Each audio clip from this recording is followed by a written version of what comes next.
Questo 0, 0, 0.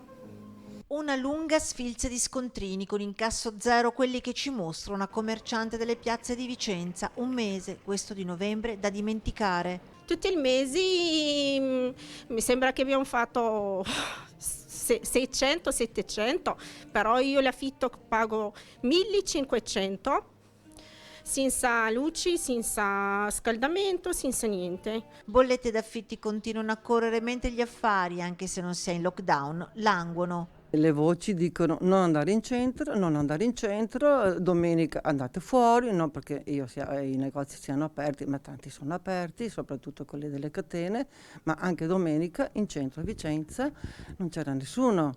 E alle 6, con molto dolore, chiudono tutto, per cui possiamo chiudere anche noi alle 6.